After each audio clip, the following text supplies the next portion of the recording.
Bonjour. Bonjour à toutes, bonjour à tous. Permettez-moi de vous souhaiter la bienvenue à l'ENSA de Limoges pour ceux qui viennent d'ailleurs. On est ravis de vous accueillir pour ces 2 journées autour des questions de gestes, de nouvelles gestualités dissidentes. La thématique est large, le programme est riche et les formats proposés sont variés. Dans la vie d'une école, des journées d'études sont des temps importants. Ils offrent une pause dans le faire pour consacrer du temps à la pensée, à la critique, à la théorie, mais aussi à la découverte de projets d'artistes et de designers susceptibles de nourrir le travail de chacun.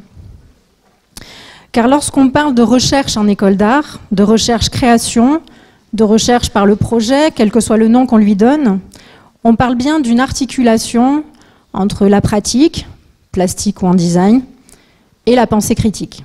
Les deux se répondent et se nourrissent l'une et l'autre.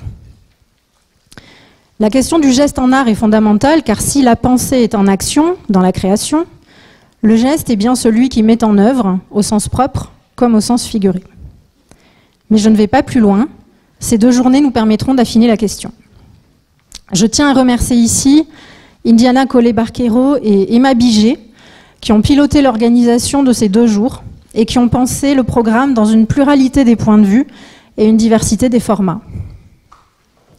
Je remercie aussi l'École des Arts de la Sorbonne, Barbara et toutes les autres personnes qui sont présentes aujourd'hui, pour ce partenariat noué dans le cadre de l'Arc Nouvelle Gestualité et les échanges nourris qui s'y produisent régulièrement tout au long de l'année. Je me joins également aux remerciements qu'Indiana va énoncer dans un instant. Je vous souhaite à toutes et tous de très belles journées d'études et de belles journées d'études. Merci.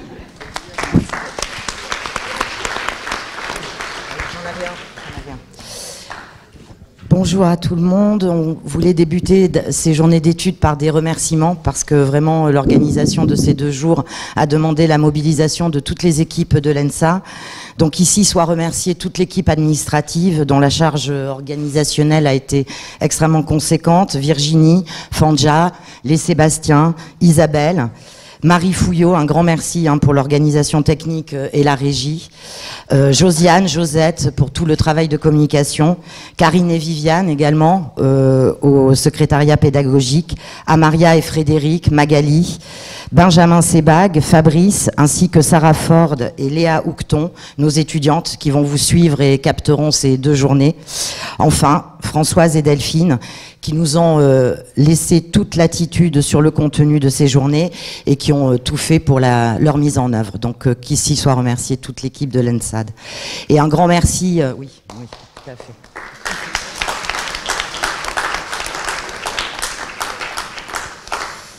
Et enfin, un grand merci, je ne vais pas détailler, à tous nos invités qui sont venus souvent pour les 2 jours et qu'on est très heureux d'avoir avec nous pour ce moment qu'on a voulu un peu aussi informel que possible, on va dire.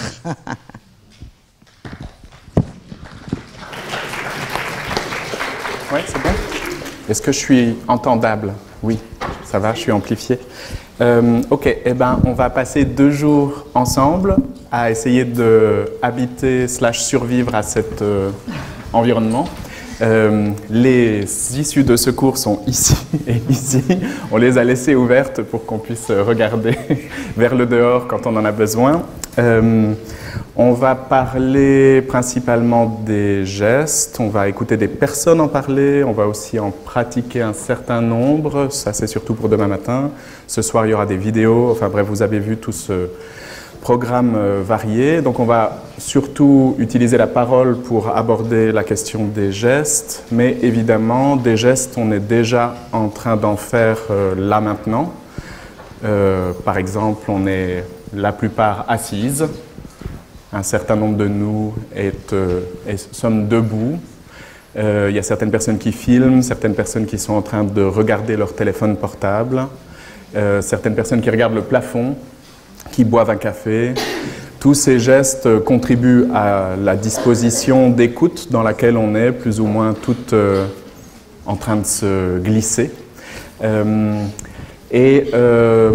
Je voulais pointer ces gestes-là qui sont déjà disponibles pour nous parce que c'est des gestes qui sont extrêmement pré-chorégraphiés. L'architecture nous les impose massivement. L'assise sur les bancs, la manière dont on est toutes orientées les unes vis-à-vis des autres est prévue par l'architecture dans laquelle on se trouve et par des traditions, on pourrait dire. Et la tradition, c'est la tradition scolaire. Des gens qui parlent et d'autres qui se taisent et écoutent les gens qui parlent. C'est une tradition qui peut être discutable dans son format. Et simplement pour au moins être attentive à ce dispositif, je voulais nous proposer commencer par une toute micro-étude des gestes-là qu'on utilise pour écouter, en vous proposant de vous réorienter dans cet espace. Là, vous avez choisi, c'est super, un endroit où vous nichez. Félicitations, vous avez trouvé votre place. Je ne sais pas si vous voyez un peu où vous êtes. Vous devez commencer à observer à côté de qui vous avez décidé de vous mettre. Oui, vous sentez un peu à quelle distance de la scène vous avez décidé de vous mettre. Vous avez vu là, c'est tout vide au début. Il y a des personnes qui sont bien restées au fond là, pour pouvoir s'échapper rapidement. Il y a des personnes, on ne sait pas trop pourquoi, qui ont décidé de se mettre au milieu, ce qui est vachement risqué parce que si tu as envie de partir, tu es bloqué. Du coup, je voulais nous proposer au moins une chance de tester un autre endroit depuis lequel écouter. Donc, je vous propose de toutes vous lever et de changer d'endroit. Vous n'êtes pas obligé, vous n'êtes pas du tout obligé de vous asseoir dans la salle. Si vous voulez venir, parce que là, il y a des canapés. Donc, si vous voulez venir sur le canapé, c'est possible. Venez, venez.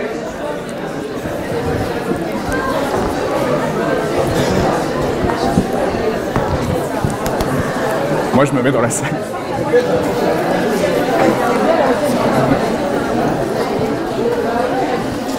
dirais depuis mon téléphone, c'est mieux.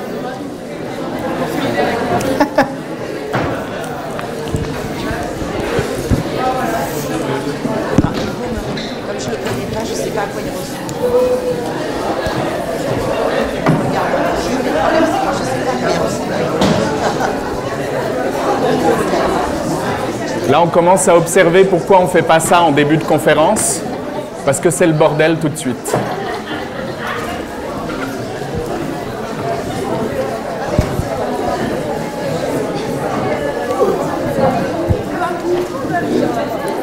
Vous pouvez prendre les affaires, vous pouvez les laisser où vous voulez, mais c'est là que tu vas habiter.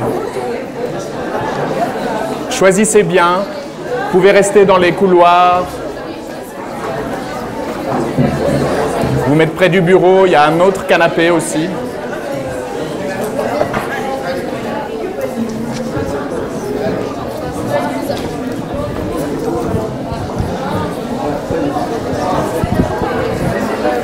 Alors là, on voit les négociations entre les extravertis, les introvertis.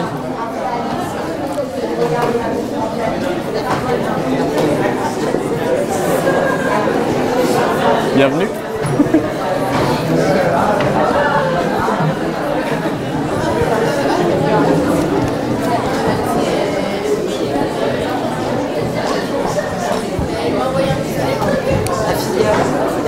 Ah ok, trop bien.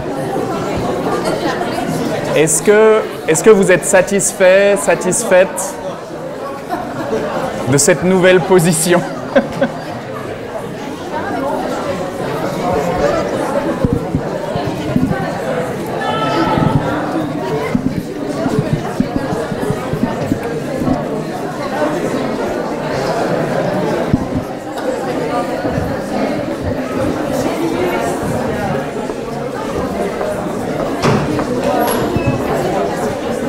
Merci.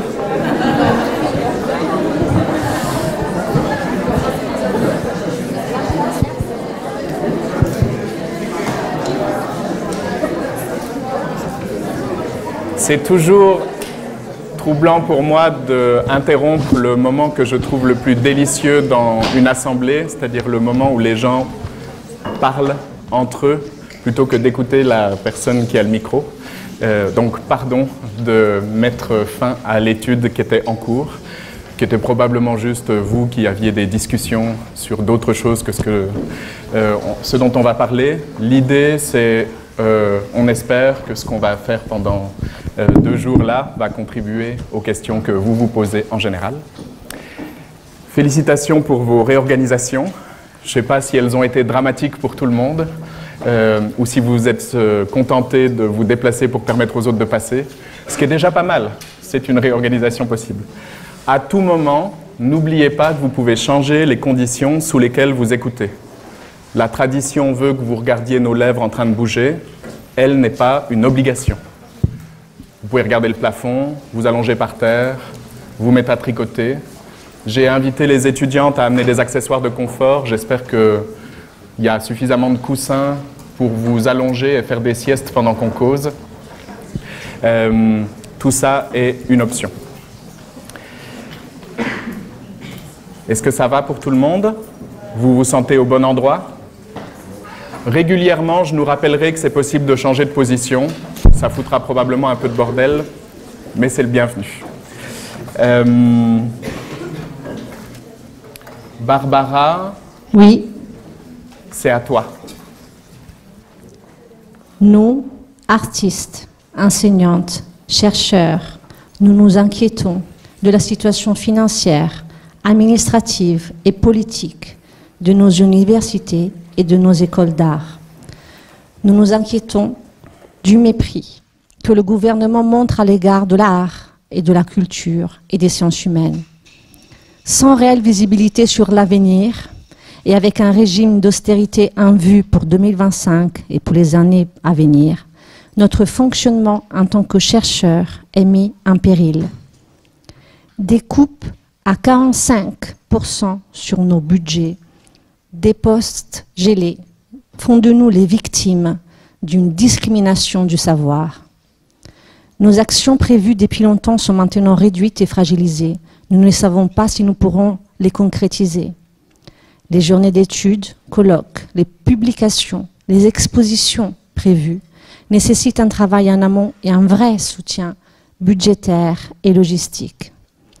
Sans ce soutien, la concrétisation de notre travail et la valorisation de nos recherches actuelles et à venir, ainsi que leur rayonnement, sont impossibles. Cette période d'incertitude nous inquiète, d'autant plus que la situation de la recherche publique était déjà bien fragile, avec les attaques ciblées des politiques, des politiciennes et même des ministres réactionnaires contre une prétendue culture woke. Triste version française des guerres culturelles menées par les extrêmes droites aux États-Unis et en Europe. Beaucoup d'encre a déjà coulé sur les mots interdits par l'administration Trump. Accessible, activisme, allié, alliance, antiracisme, communauté autochtone, changement climatique, égalité, justice, diversité de genre. Comme si ces mots n'attiraient pas aussi en France les attaques des extrêmes droites et de l'extrême centre. Ces situations nous empêchent de nous projeter vers l'avenir et d'assumer de façon sereine et durable nos missions d'enseignement et de recherche. Nous sommes un vieux, beau château en train de se dégrader et de collapser. La normalisation des discours de haine, l'indécence des discours machistes et la volonté d'annihiler les différences de genre et de race à la lumière de l'idéologie méritocratique et une logique si perverse qu'elle peut conduire au désespoir. Ce discours autoritaire fondé sur le pouvoir économique est également fondé sur la même peur qu'il cherche à provoquer. La guerre contre les immigrés, les citoyens LGBTQ+, et plus globalement contre le système écologique, avec par exemple la sortie des États-Unis de l'accord de Paris, est aussi l'expression de la peur du pouvoir transformateur de la démocratie en tant que système multiculturel et relationnel. Dans ce contexte, la question que nous nous posons est donc celle de savoir quels gestes, quelle relationnalité pourrions-nous développer qui permettraient d'inventer des formes de vie antagonistes à l'individualisme et au néocapitalisme. La relationnalité repose sur le pouvoir de transformation. C'est la transformation qui fait peur au conservatisme autoritaire. Merci Barbara.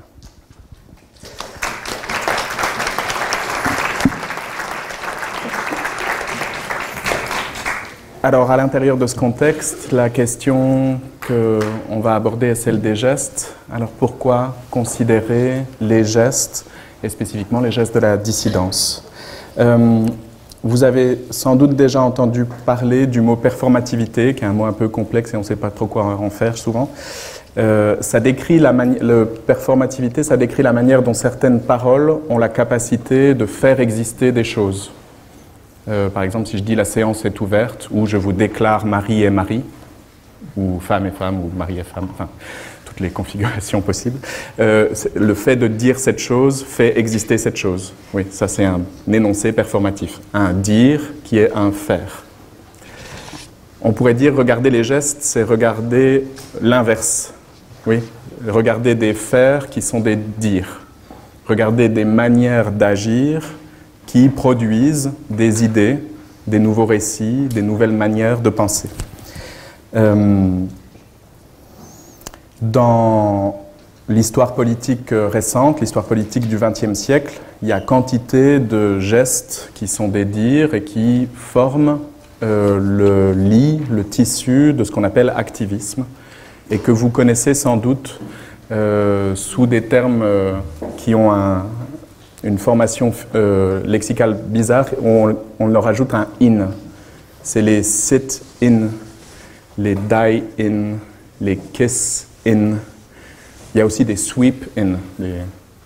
Donc c'est des gestes qui consistent à s'asseoir là où on ne veut pas que vous vous asseyez.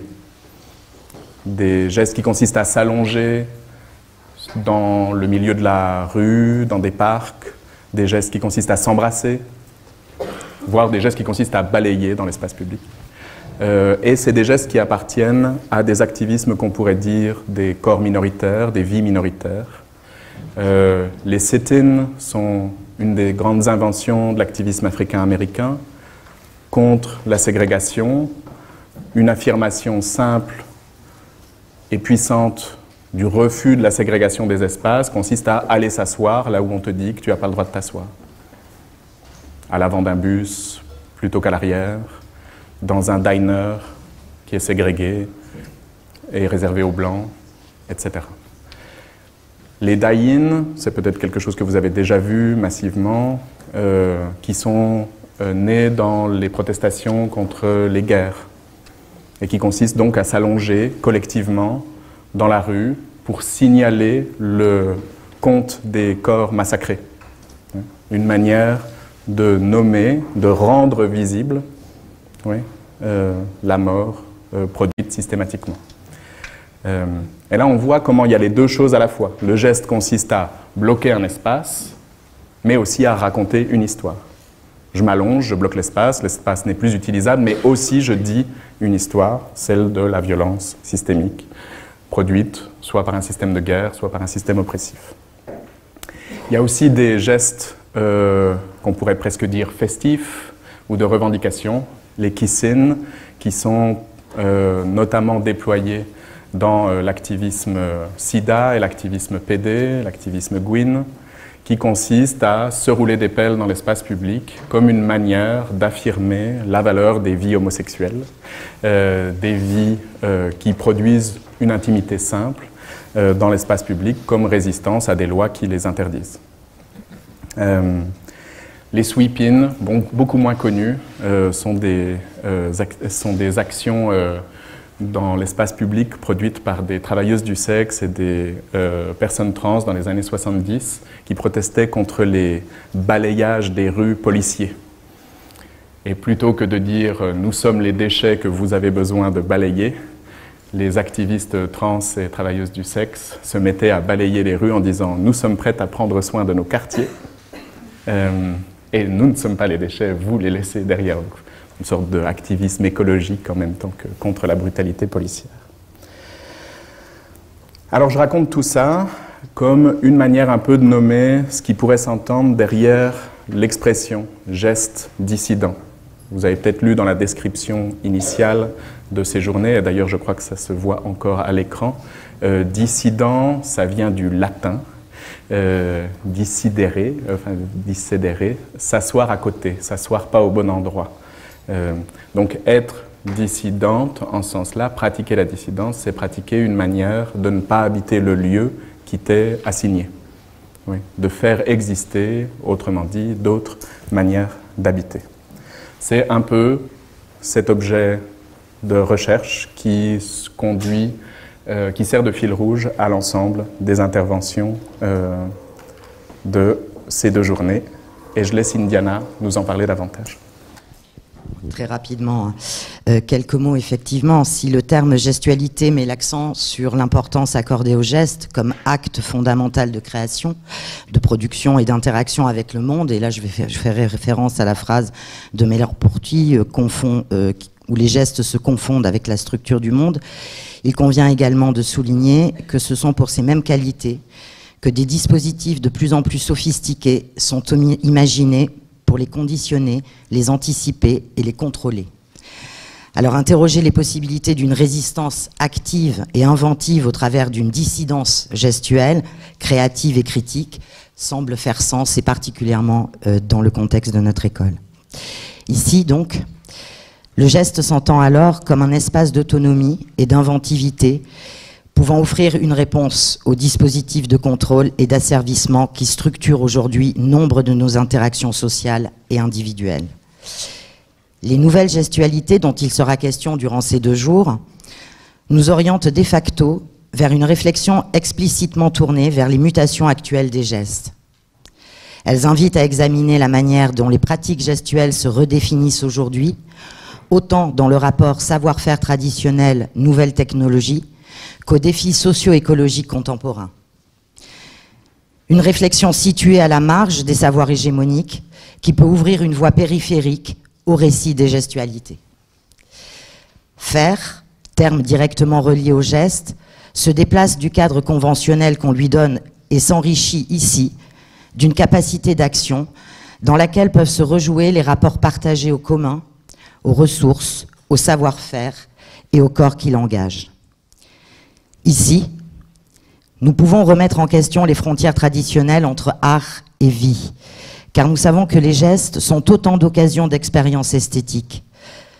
Ainsi s'envisagent des pratiques quotidiennes, souvent négligées ou invisibles, se transformant en actes créatifs, politiques et poétiques à part entière, capables de défier les normes sociales et culturelles établies.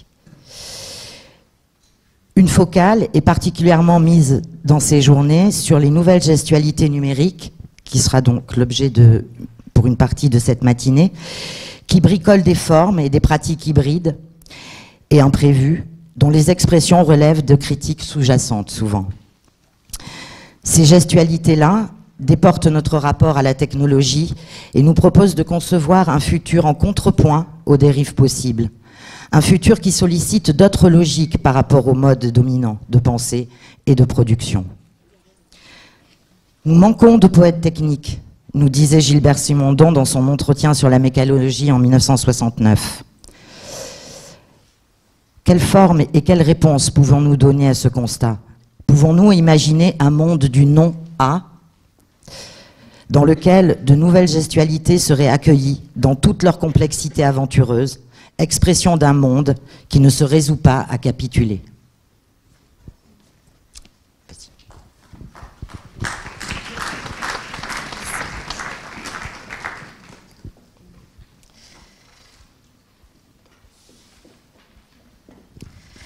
Donc un mot pour revenir sur les nouvelles gestualités numériques.